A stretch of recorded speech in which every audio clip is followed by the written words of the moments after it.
자, 황제 도피라는 제목인데요. 이 술의 혐의를 받던 중에 달아났다가 8년 2개월 만에 검거된 최규호 전 교육감. 그런데 알고 봤더니 동생의 도움을 받으면서 황제 도피를 한 것으로 드러났습니다. 일단 이 최 전 교육감이 받고 있는 혐의 어떤 건지 좀 정리를 해볼까요? 그렇습니다. 엄청난 액수의 뇌물을 받고 도망갔다는 혐의입니다. 네.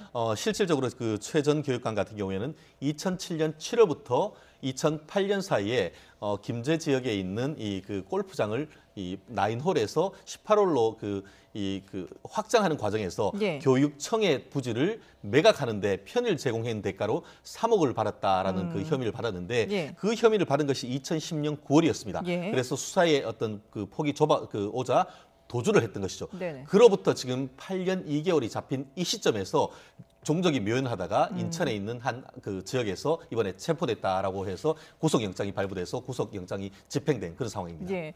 동생은 돕고 형은 호화 도피를 했는데 두 사람의 모습 한번 영상으로 보시죠. 그 교육감님 도피 기간 어디 계셨나요? 누구 도움 받으셨어요? 도피 기간에? 국민에게 한 말씀만 간단히 해주십시오. 네, 죄송합니다. 혐의는 인정하신가요? 죄송합니다. 실질심사에서 어떤 말씀하셨습니까?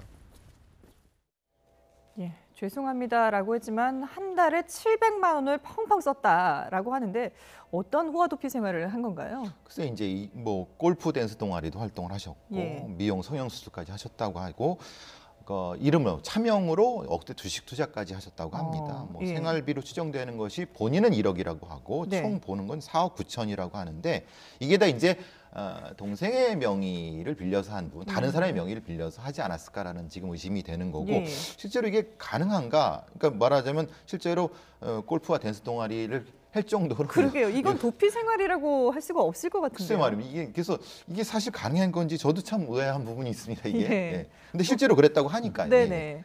근데 이런 생활이 어떻게 가능했던 걸까요? 첫 번째 신분 세탁이 있었기 때문에 가능합니다. 신분 세탁. 무슨 예. 말씀이냐면은 내가 그 최규호로 사는 것이 아니고 예. 다른 사람의 이름으로 임대차도 하고 다른 사람으로 이름으로 진료도 하고 예. 한마디로 내 몸은 최규호지만 예. 실질적으로 다른 사람의 신분을 이용을 해서 지금까지 그 생활을 했다라는 것인데요. 예. 거기에 더불어서 기존에 본인 주장에 따를 때는 1억 원 정도는 본인이 예전부터 가지고 있었던 돈이고 네. 또 그것 이외에는 지금 얘기했던 이 친동생과 또 형님으로 본인 주장 같은 경우에는 얼마 전에 돌아가신 형님으로부터 최근에 목돈을 받았는데 그 돈으로 살아왔다라고 하는데요.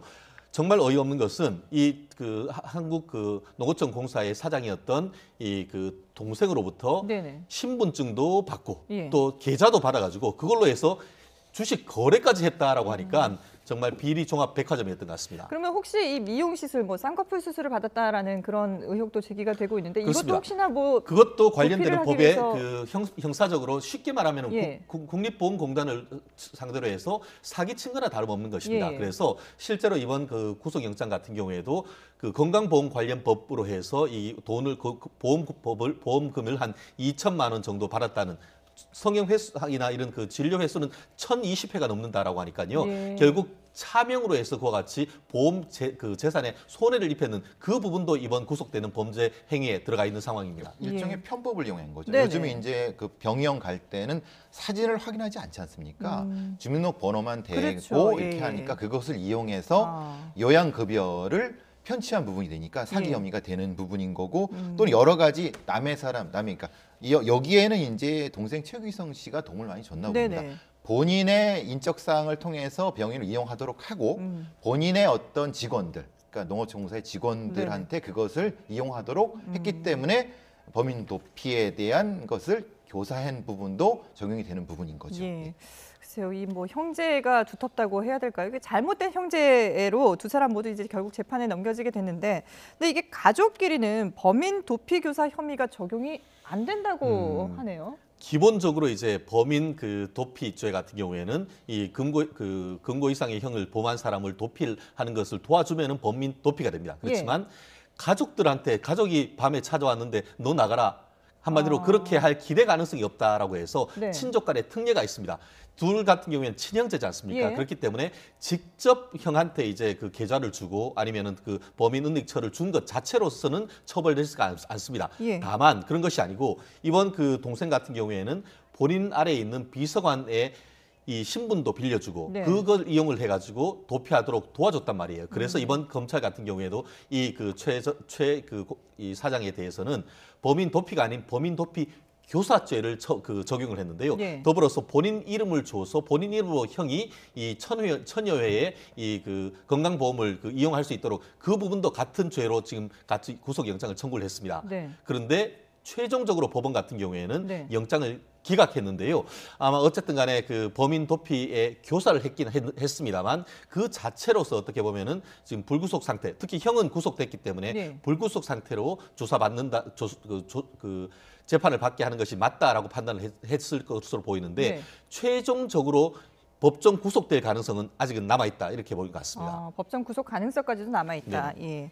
그러니까 교육감인 형은 뭐 8년이나 도피를 하고 국회의원 출신 동생은 이 형의 도피 생활, 호화 도피 생활을 도왔다라는 이 사실이 알려지면서 글쎄요, 뭐 공직자의 도덕성이 무너진 게 아니냐 이런 대표적인 사례가 되지 않을까 싶습니다. 지금까지 배상훈 전 서울경찰청 범죄심리분석관 그리고 최진영 변호사와 함께했습니다. 두 분 고맙습니다.